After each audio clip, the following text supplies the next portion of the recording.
Media sosial telah menjadi elemen yang tak terpisahkan dari kehidupan modern.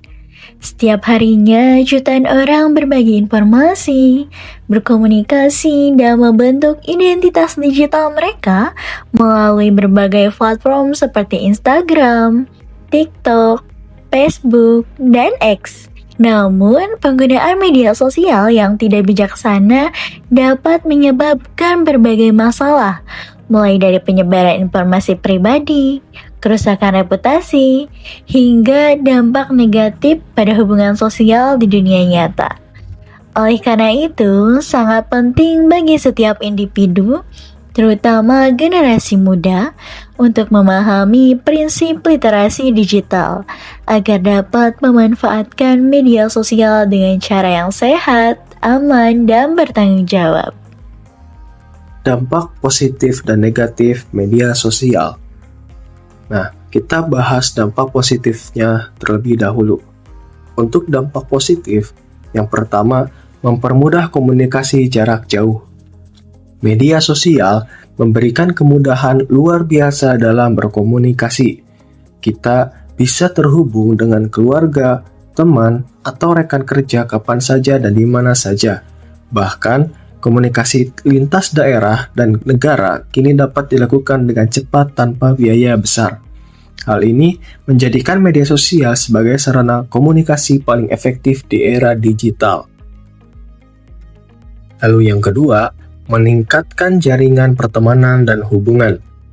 Melalui media sosial, kita dapat memperluas jaringan pertemanan, tidak hanya bertemu orang baru, tetapi juga mempertahankan hubungan lama yang mungkin sulit dijangkau secara fisik. Jejaring ini juga bermanfaat untuk pendidikan, pekerjaan, hingga peluang kolaborasi. Yang ketiga, menjadi sarana berbagi aktivitas positif. Media sosial juga dapat dimanfaatkan sebagai wadah berbagi kegiatan positif, misalnya berbagi ilmu, motivasi, kreativitas, atau hal-hal inspiratif. Banyak gerakan sosial, edukasi publik, hingga kampanye kebaikan yang tumbuh dari media sosial dan memberi dampak nyata bagi masyarakat. Lalu, dampak negatif media sosial. Yang pertama, mengakibatkan ketergantungan dan mengurangi interaksi nyata. Penggunaan media sosial yang berlebihan dapat membuat seseorang kecanduan. Akibatnya, interaksi tatap muka menurun drastis. Banyak orang lebih fokus pada layar ponsel daripada berkomunikasi langsung, sehingga kualitas hubungan sosial dapat berkurang. Lalu yang kedua, menyebabkan kesalahpahaman komunikasi. Tidak semua hal bisa disampaikan dengan baik melalui teks atau chat, karena tidak ada ekspresi wajah atau intonasi suara. Sering terjadi salah tafsir. Perbedaan pemaknaan ini dapat memicu konflik, padahal maksud aslinya tidak demikian.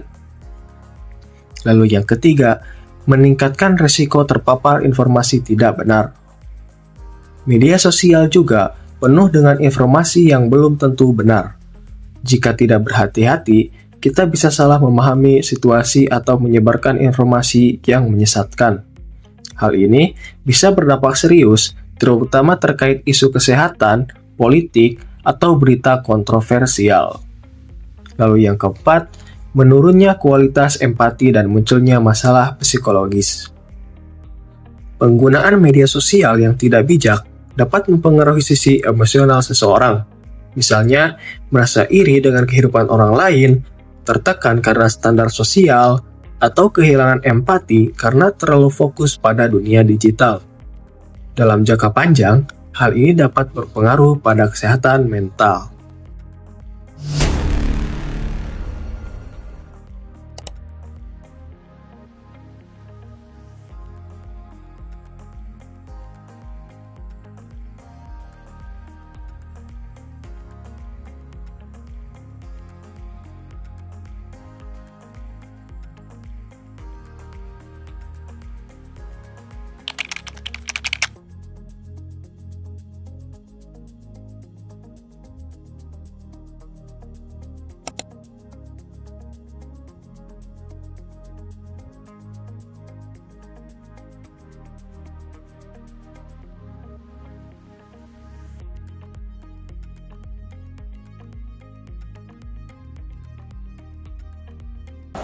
jadi jarang berinteraksi, jadi suka diam di pojokan.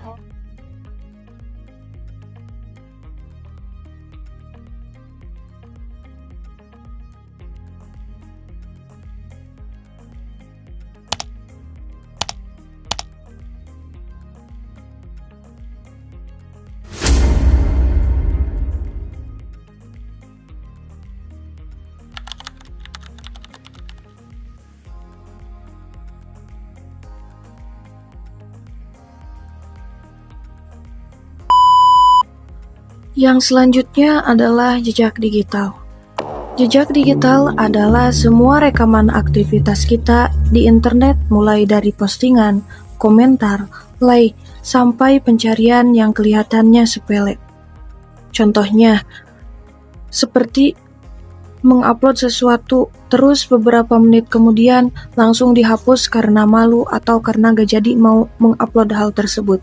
Nah, meskipun sudah dihapus, jejaknya bisa saja masih ada. Bisa jadi udah di screenshot orang atau tersimpan di sistem. Kenapa jejak digital ini penting? Karena saat kita nanti masuk dunia kuliah atau kerja, banyak tempat yang melihat bagaimana kita berperilaku di media sosial. Kalau jejak digital kita baik, kita dapat nilai plus. Tapi sebaliknya, kalau yang terlihat justru hal negatif, itu bisa menghambat kesempatan kita. Jadi, sebelum posting sesuatu, kita harus dipikirkan terlebih dahulu beberapa menit atau beberapa detik. Perlu gak ya saya upload ini? Aman gak ya saya komentar seperti ini? Karena apapun yang kita unggah akan menjadi bagian dari jejak digital kita. Yang selanjutnya adalah reputasi online. Reputasi online adalah bagaimana orang lain menilai diri kita berdasarkan apa yang kita tampilkan di media sosial. Misalnya, mau kenalan sama seseorang, contohnya teman baru atau gebetan, pasti yang dicek terlebih dahulu media sosialnya dulu kan. Saat ini, orang sering menilai karakter seseorang bukan hanya dari pertemuan langsung, tetapi juga dari media sosialnya. Satu komentar emosional, satu foto yang kurang pantas, atau unggahan yang menyinggung bisa membuat orang memiliki persepsi negatif terhadap kita bahkan sebelum bertemu langsung. Reputasi online ini juga penting karena banyak lembaga pendidikan, organisasi, dan tempat kerja yang memperhatikan jejak digital seseorang. Mereka ingin tahu apakah orang tersebut bertanggung jawab, sopan, dan mampu menjaga citra diri mereka sendiri. Oleh karena itu, menjaga reputasi online menjadi sebuah keharusan. Kita bisa melakukannya dengan mengunggah konten yang positif, menghindari komentar yang menyinggung, dan selalu berpikir 2 kali sebelum memposting sesuatu di internet. Jadi, reputasi online ini seperti versi digital dari diri kita. Kalau dijaga dengan baik, dia akan membuka banyak peluang. Tapi kalau sembarangan, dia bisa jadi bumerang. Media sosial berkembang dengan sangat cepat, dan tanpa pemahaman yang tepat, generasi muda dapat terjebak pada penggunaan yang tidak sehat, rentan terhadap hoaks, cyberbullying, hingga kerusakan reputasi digital. Karena itulah, kegiatan edukasi dan pendampingan seperti ini sangat diperlukan untuk membantu siswa membangun kebiasaan bermedia sosial yang lebih bijak, aman, dan bertanggung jawab. Kegiatan sosialisasi yang kami lakukan di SMK Muhammadiyah Tasikmalaya menjadi langkah nyata dalam membangun kesadaran digital di kalangan pelajar. Melalui diskusi, materi, serta sesi wawancara, siswa diajak memahami bagaimana jejak digital bekerja, bagaimana menjaga etika berkomentar, hingga bagaimana penggunaan media sosial dapat memengaruhi hubungan sosial di dunia nyata. Upaya ini diharapkan mampu mendorong terciptanya lingkungan sekolah yang lebih sehat, positif, dan bebas dari penyalahgunaan media digital. Selain itu, kegiatan ini juga sejalan dengan tujuan pembangunan berkelanjutan atau Sustainable Development Goals. Setidaknya, terdapat beberapa poin SDGs yang berkaitan langsung dengan edukasi literasi digital. Di antaranya, pertama, SDGs 4, yaitu pendidikan berkualitas yang menekankan pentingnya memberikan pendidikan yang inklusif dan bermutu, termasuk dalam aspek kecakapan digital. Yang kedua, SDGs 10, mengurangi kesenjangan. Salah satunya melalui pemberdayaan siswa agar mampu memanfaatkan teknologi secara merata dan bertanggung jawab. Ketiga, SDGs 16, perdamaian, keadilan, dan kelembagaan yang tangguh, yang tentunya relevan dengan upaya mencegah konflik digital, cyberbullying, serta penyebaran hoaks yang dapat merusak harmoni sosial. Keempat, SDGs 17, kemitraan untuk mencapai tujuan. Karena kegiatan ini merupakan bentuk kolaborasi antara pendidik, mahasiswa, dan pihak sekolah dalam mewujudkan literasi digital di lingkungan pendidikan. Melalui kegiatan sosialisasi ini, kami berharap siswa SMK Muhammadiyah Tasikmalaya tidak hanya memahami cara menggunakan media sosial, tetapi juga menyadari nilai, etika, dan tanggung jawab yang menyertainya. Dengan pemahaman yang baik, para siswa dapat tumbuh menjadi generasi yang cerdas digital, beretika, dan mampu berkontribusi positif bagi masa depan bangsa. Halo guys, kita